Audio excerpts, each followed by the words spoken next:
Hey everybody, it's me again, Jack Wallen, and I'm here to talk to you about something that might matter. Maybe, maybe not. We'll find out. Let's dive in. So this little discussion comes to you by way of my latest book that I'm writing called Aftermath. This is my very first true sci-fi novel. Now, I've written sci-fi adjacent novels like Lament, which is a cyberpunk novel, but this time we're talking straight up sci-fi. Now, here's what happened. I have some beta readers that I use regularly whom are invaluable to me. And they're not just beta readers, they're actually friends. I think of them as friends, and I care about them quite a bit. And they have always gone out of their way to help me. And this time around, something pretty interesting happened. Not really, well, it's not embarrassing because, it's just not. But so let me just spell it out here. One of my beta readers discovered a glaring problem with my latest manuscript. Glaring, it was jazz handing and shuffling off to Buffalo all over the place. And so when I received her feedback, I thought, oh, yes, I see. And then I checked in on my work and I realized that I had made a very, very big mistake in a math calculation. And it just so happens that that mistake was kind of part of a tertiary plot point, and it had to be corrected. It was not 2,000 pounds, it was 2,000 tons. There's a big difference. And had I left it the way it was, people would have said, oh, nay, this is so wrong. So the rest of your book must be equally as wrong, so I'm not going to finish it. Well, I corrected the obvious bits that were right there in the section that she pointed out. And I knew that when I went back through it, which I'm doing right now, before I sent it off to the publisher, I knew that I was going to have to fix a lot of other little smaller points that were directly related to that issue. That's what I'm doing. And now, don't get me wrong, I love the editing process because it's another chance to make my book better. This time around, it was like, okay, you got to watch out for this, because if you leave anything dangling that is related to that error, they're going to be problems, and people are going to call me out on it. Now, here's the thing. This all kind of started when I wrote iZombie I. When I ventured down that apocalyptic avenue, I told myself, I want to write a zombie novel that people could believe. That's plausible. People could read and go, this could actually happen. And ever since then, I have made sure that no matter how far I push the envelope of fiction, that everything I write is grounded in reality. Because if it's not, people are just not going to buy into it. I've been on the other side of it. I've been a reader or a watcher, and I'm reading or watching something and I'm like, oh, no, that's not plausible. And I tune out. A really good example of this, I don't remember the name of it, but there was a television series that happened 10 or so years ago. That was about, I think it was about the government hired a bunch of hackers to do something. Now, you have to understand that I have been covering technology since 1999. So I know a thing or two about technology. And I remember watching the pilot episode of this show, and there was something that they did that was so wrong that it just wasn't even possible. And it wasn't just they were fictionalizing something. It was reality. It was something they did with technology. I think it was a command that they tried to run that just wouldn't work in the way they were running it. And I thought, no, I'm not buying into this. I'm not going to watch this series if they're getting something that fundamentally wrong in the first episode. And I think that that sort of fed into my desire to make all of my fiction as plausible as possible, no matter how far out it goes. And Aftermath is a good example, because this is a book about, I'm not going to give you the whole plot because I'd rather you read the book. But essentially, this is a story about escaping a dying planet and settling on another planet. And so there are, yes, that's not going to happen in the next, probably my lifetime. But there are parts of it that are that could happen right now. We could essentially take a rocket, and we've done it. We have flown a rocket to the moon. So people know how the technology works. They know it's possible. And they know that there are certain bits and pieces of it that have to be there, otherwise it won't happen. So I've had to do a lot of research, and I've had to make sure that everything I write in this novel, even though it's a bit of fiction, that everything is plausible. And all of the stuff that's actually real, I get it right. Because if I don't get it right, I'm wrong. And if I'm wrong, people aren't going to want to invest the time to read this book or this series. Now, the good thing about this is that once I get past the first book, I can all of a sudden let loose a little bit, because at this point, humanity will have begun the process of settling, and things are going to get a little bit, well, okay, So what I'm trying to say here is that if you're a writer of any kind, or if you're an artist of any kind, make sure that your art, no matter how crazy it is, no matter how far out it is, no matter how beyond the realm of reality it is, that it's at least grounded in reality. Because if you do that, people are going to be much more willing to buy in to what you're trying to sell them. And you can look back on older sci-fi and, for example, Star Trek. When Star Trek first came out, it was like, whoa, this isn't going to happen. Then, of course, slowly but surely, some of the technology from Star Trek made its way into reality, and we're like, maybe Gene Roddenberry was onto something. So, I have a feeling that even though what he was creating was very much fictional, he was basing it on reality. And no, we don't have transporters, we don't have warp drives yet, but maybe someday we will. And we're starting to see bits and pieces of that technology trickle into reality. And so I really believe this. I firmly believe that basing your fiction in reality will help the believability of your work. If you don't base it in some level of reality, the believability, the people are going to be less willing to suspend their disbelief. Because humans are only willing to suspend that disbelief so much. And when they hit that breaking point, they're like, no, I'm done. We've all been there. We've all been there. We've been watching something, reading something, it's like, nope, nope, nope. So, here's the thing. This doesn't just apply to artists. And this is kind of where I'm going to bring this bit of fictional reality into the real reality. We live in a really tenuous time right now, where politics has so profoundly divided us that I don't know if we'll ever be able to reunite. And we have been watching this in real time.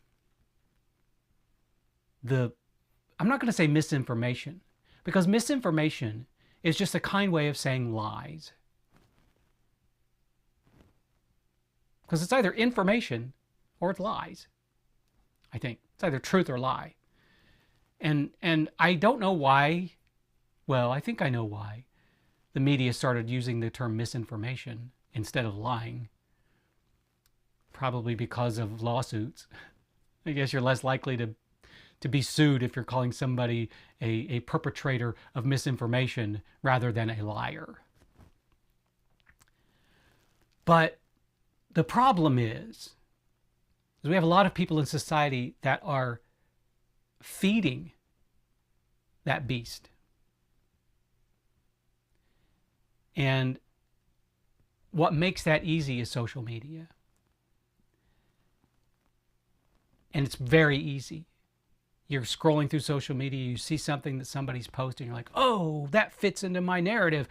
I'm going to share that and express my anger and my angst and my ennui about what's going on. But did you verify what you're sharing? Do you know if what you're sharing is truth? Or is what you're sharing a lie? Now, lies don't move society forward. Lies push society backwards. You cannot argue that. There is no reality in which a lie moves the needle forward. Truth, however, does. No matter if that truth is positive or negative, it still moves the needle forward.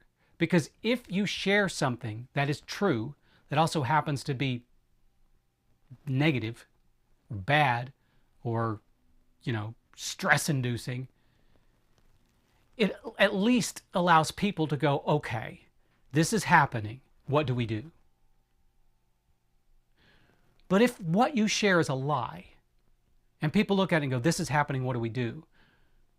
They're basing their reactions on a lie. And if they act on that, bad things can happen. We've seen it. So we're all adults here, right? I guess. I mean, there might be some underage people watching. If there are, hi there. Thanks for being here. But we're all adults. And we all know very much how to vet a source, right? You read the headline, and then you read the lead, the first paragraph, and you go, okay, is this real? So what do? You open up your search engine and you type it in. Did this really happen? Is X true?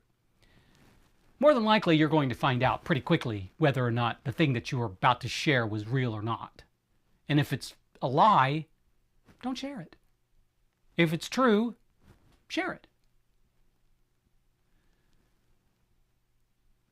We can't afford to constantly be spreading lies anymore, whether those lies align with your narrative or not. And if you find something that goes against what you believe, but you know it to be true, think about it this way. Why is society so willing to share something even though they question its validity, but they're willing to share it because it backs up their beliefs? Here's an answer for you. And it's an answer that's kind of hard to swallow, but I believe it's true. People don't like to be wrong. They just don't. People don't like to be wrong. They don't like to have to apologize. They don't want to have to write a mea culpa and say, oh, I was wrong. Here's the truth. I've done that before. I've done that plenty of times.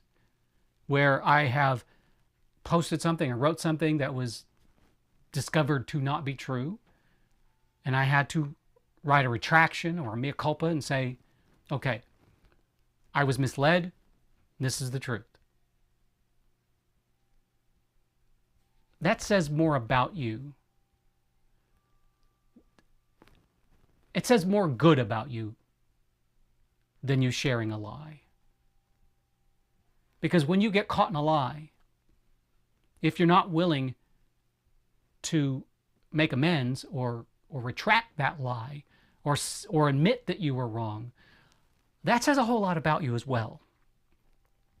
And we need fewer people in society that are like that. We need more people who are willing to share the truth, vet the sources, and admit when they're wrong. And I know it's really hard to admit when you're wrong, especially in this divided world that we live in, because when you admit you're wrong, the other side's going to point a finger at me and say, yeah, see, I told you so. And nobody wants to see that finger of shame pointed at them and hear those words, I told you so. But even if you do discover that you've shared a lie and you want to retract it or apologize, be willing to say that. What I shared was wrong. It was false. And I'm sorry about that. Here's the truth. People will look up to you if you do that. They will respect you if you do that. They will not respect you if you lie and you know or find out or are told that what you said was a lie, and you're like, oh, no, I've got the sources. Well, how do you know the sources you used to vet that thing are telling the truth as well? It's getting really, really hard because the media is I like to believe that the media, that news sources vet their sources. Sorry, I use that word sources too much. But every once in a while, they get caught. And I'm not saying that there's one particular news channel, and you can read between those lines, that willingly lies for ratings. And they are absolutely despicable. And they should not have a license. But the rest of the media, even mainstream media, I like to believe that what they say is true. It may be exaggerated for effect, but there's a big difference between exaggeration and a lie. There's some serious wind going on out there. I mean, it's just like in fiction. I can exaggerate something. I can. I can legitimately say that my main character has found a spaceship, and that spaceship can go 300,000 miles per hour. I can say that because it is fiction, but I have based it in reality. There are spaceships. There are objects flying through space at speeds that almost reach 300,000 miles an hour. I'm stretching it a little bit. I'm exaggerating a little bit, but it's still based in truth. My fiction is based on reality. And I would like to think that my beliefs, the things I hold dear, the things I share in public, the things I share on social media, are all based on fact and not fiction. So please, if you're a writer of any sort, make sure that your fiction is based on reality. If you're not a writer, if you're not an artist, if you're just a wonderful human being, like you most certainly are, make sure the things you share in public aren't lies. And if you do discover that you've shared something that is not true, aka a lie, make good on it. It's not that hard. It is so not that hard. And it should be the default behavior of everyone. The truth should be the thing that we all strive for. Are you with me?